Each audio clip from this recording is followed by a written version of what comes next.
Okay, class, we're back. And I mentioned to you about designing a grease trap system. And as I was going to the gasoline trap, I spotted where they said if it's an outside installation. Now, the outside, I remember this from many years ago, is usually something probably pretty big where it was actually outside the building. And it says here that if it is outside the building, it has to be designed by a professional registered mechanical engineer, and they would be the guys who would have their own stamp, the ones where they stamp it and they put their initials on it. They own it. So if you install a system and it doesn't do the job, it goes back to the engineer. Okay, so like I said, don't get involved in the design of grease traps. I doubt if you will, but if a situation ever arises, stay clear of it. That's for somebody else, not part of our job. Okay, what I like to do is to go over the get what we call a gasoline trap. The book calls a interceptor. Okay, now gasoline traps are, as you can probably guess, something you would use at a repair garage, um, if a storage place where you store a lot of cars. They want a gasoline trap, something that will hold the gasoline but let water go down. Okay, now I think you're all aware that gasoline is lighter than water, right? It would float in the water, and the water itself would sink to the bottom. And they have a very clever way of dealing with this. Now, those of you who have a code book there, this is on page 122, where I'm going to be talking. And you want to flip back and forth. You put a sheet of paper in, which I'm going to do right now. And we're going to flip back and forth to page 213, which is the sketch. All the sketches are in the back of the book. Okay, so let's take a look on 213, and you will see a grease trap. Okay, so you have to turn your book sideways, and there's a picture of it. Now, unfortunately, it doesn't show it beyond the tank itself, the tank and a couple of vents. Everything is there, but I wish that they showed what's on both sides of that, which we're going to do right now. Well, let's do a little explanation first. Okay, so again, this will be designed by an engineer. And if you have, let's say you're Jay Leno, right? And you had all kinds of cars. If you have 6 cars or less, you don't need this. So obviously in a regular garage, or even if you got lucky and had a 3-stall garage, 2 cars deep, there's your 6. You don't need it. But anything beyond that, 7 or more, you do. A repair shop, yes. Um, Again, not our call. We would be getting involved probably to price a job that had already been designed by a professional engineer, at least this part of it. So we would just be pricing it as it's presented to us. But according to the code, we have to, have a little bit of background on the tank itself, designing it. So let's go back to the beginning.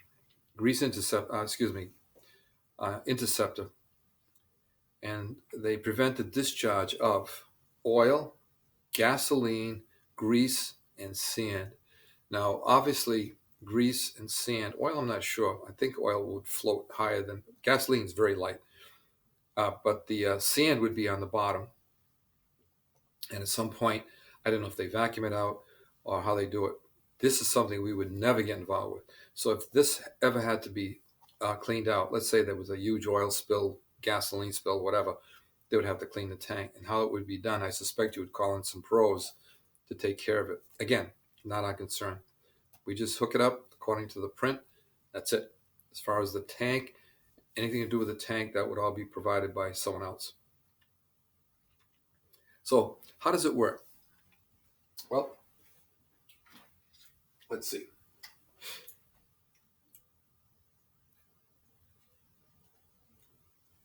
You have a tank. It's very big. put you on the artwork here. Okay, this tank is big enough that it has rungs inside. If you look close at it, you'll see there's black lines on this tank on page 213, and they are rungs. I'm not going to draw them in because it's just going to make my sketch a little messy. But the rungs would be like here. This would be a manhole. So this is a manhole cover. So this is big. You go down inside of it, probably when you're hooking it up, or maybe when the pros come to clean it out. And I suspect they'd have to have masks on, respirators to work on this. So you would have the inlet right here. Something like that, right? And change colors here. I already made the tank blue, so we'll make the water red. So here we go. We're coming in here. And the water falls in. And here we go. And on the other side, we're going to have a pipe going out.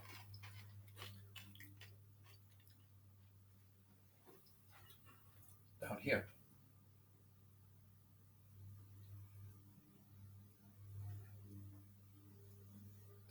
I don't know if you remember from your science days in high school, water seeks its own level. Remember that? So the water level here will equal the water level here. This will be a little bit lower, so this goes in here, goes up this pipe and out, right? Now, the clever part is that this is the water here.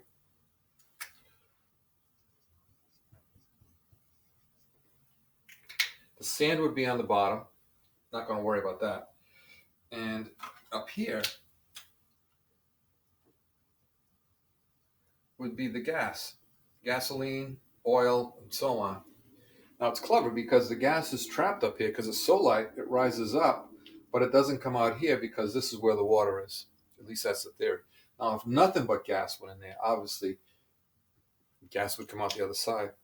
But apparently the way it's designed, under normal use, this is how it works. So at some point, I guess this gets deep enough that they have to deal with it. So I imagine there is a recommended schedule to clean a gasoline, what we call a gasoline trap, from time to time.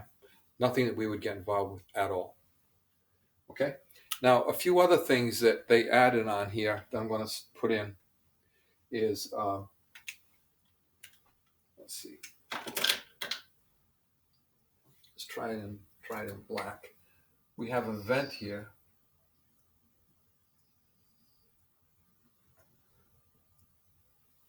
Right? And that vent is 4 inch. If I remember right, all the vents are 4 inch on this. Everything is 4 inch. Right? So you got a vent off this line. Now remember, you got gasoline. Gasoline fumes are extremely dangerous. So you want to make sure that you, if anything, you have too many vents. So there's a vent that comes off the exit, your discharge line right here. This would be to the sewer, right?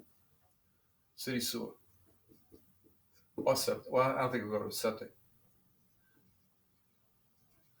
Right? Most of these would be in the city. Okay? So it would come up here and go out there.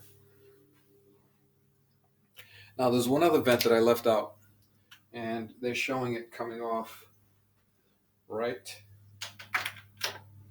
here.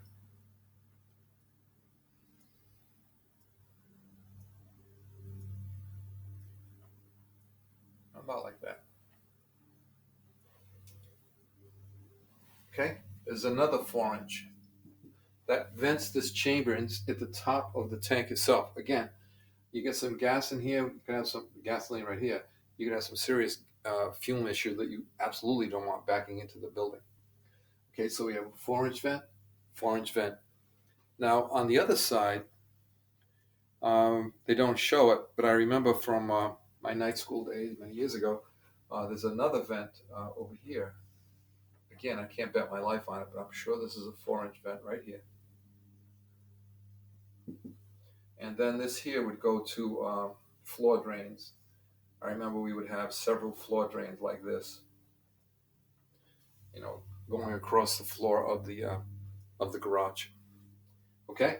Now, the code isn't really getting into it. They're just dealing with this here. So there's your gasoline trap. Okay? And notice how it works. The gas is lighter, and the oil and the water's here, little sand at the bottom, and every once in a while they clean it out. Now, I remember when I went for my license, obviously a few years back, late 70s, I had to draw this in Mass and Rhode Island when I went for my Rhode Island license. They both wanted a sketch. I guess now it's mainly multiple choice, which doesn't make it an easier test. Now, I got some news for you guys that thinks that we get away from all this freehand sketching and drawing buildings and so on. The test that I took, teacher's test that I took, was multiple choice back in the early 80s. It was tougher than the license test in Mass and Rhode Island in the 70s. So just because it's multiple choice doesn't mean it's going to necessarily be easier. So you got to know your stuff. Also, well, I'll put it on the video. I mean, we could do this one live, but I had a student once, maybe 20 years ago. Nice kid. A pretty sharp kid. And I bumped into him at Venus. It might have been at the water heater convention. I mean, seminar they had. No, this was 20 years ago, maybe. And the kid had been out of school for several years, quite a while. And we would just chit chat and catching up. And he mentioned he had taken a license exam 7 times and he had failed. And he was on his 7th. He was waiting for the results for his 7th test. In those days, they didn't give you the results right away.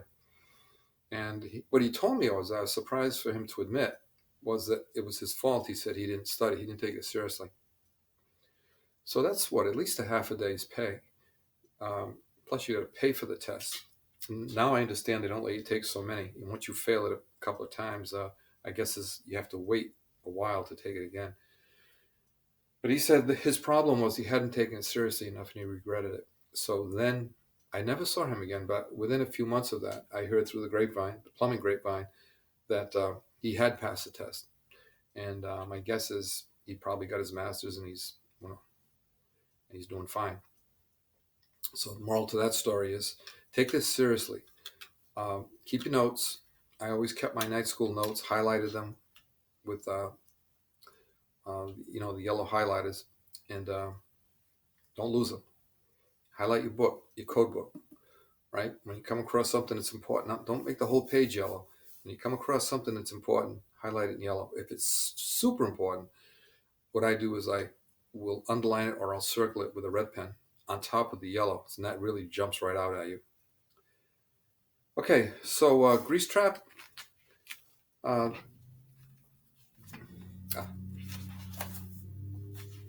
on a second. Back to where I was.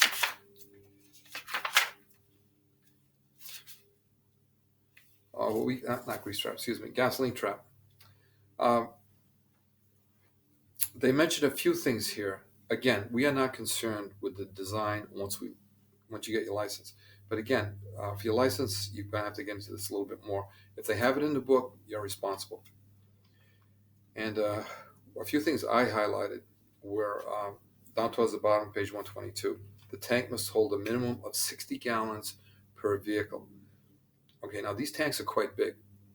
60 gallons, think about a 50-gallon oil drum. That's pretty small.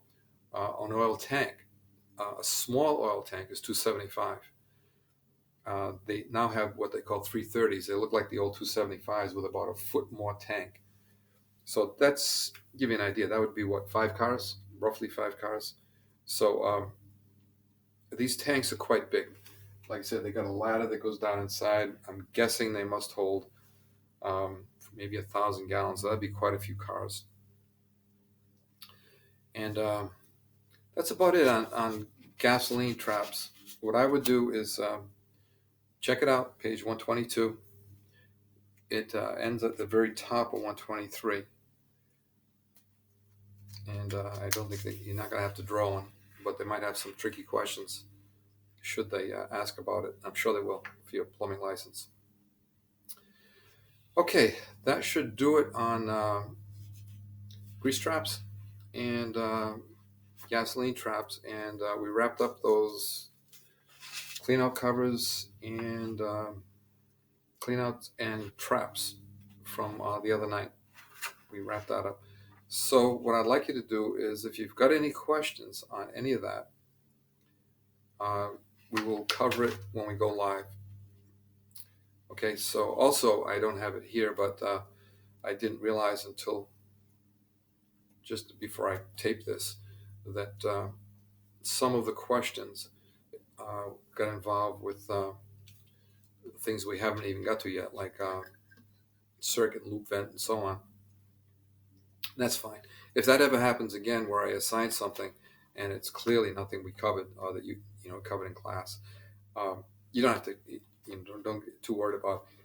Now, if you want to take it on your own, to look it up in the book, do it, because remember, when you go out to the trade, when you go out in the field, and you have an inspector come to a job, you might not own the company, but you can what they call stand inspection. Right? I'm sure you've probably been there when your boss or even the foreman, the journeyman, was standing inspection. Usually, it's the guy that did the job. The inspector, some of them work part time in there, and you have to be a little flexible because your hours are so brief that sometimes you inspect when nobody's there. But normally, if it's a full time inspector, big town or any city, then they all insist on the plumber being there, or they should. And you should have your code book with you. If you work out of town, it doesn't usually happen local guys because you've known these guys. Some of these guys you might have even been in the trade with from your apprentice days. So it's not a big deal. But if you're working out of town, they can ask you, where's your code book? You have to have a physical code book, uh, like in your truck, in case there's something comes up you have to talk about, okay? Or if you want, if your inspector is asking for something, you know he's wrong or she's wrong, and you know how to defend yourself diplomatically, right? You don't want to cause a problem. You can use the book to show them, okay? So remember that. You got to have this book with you. So what I'm getting at is the questions that went beyond what we covered in class are in the book. All of the questions that I have are from this code book. So even though we didn't cover it, if you go into the index, you can find out where those questions were. For example, venting. All of the venting is in one chapter. It goes from your basic one individual vent all the way up to some uh, events like a circuit and loop vent at the other end, okay, and everything in between. So there were a few questions that we didn't cover, but they would have been in that section. So in the future, if we didn't cover it, you don't have to do it, but give it a try. See if you can find it on your own. Okay. All right. That does it, and I will see you in class.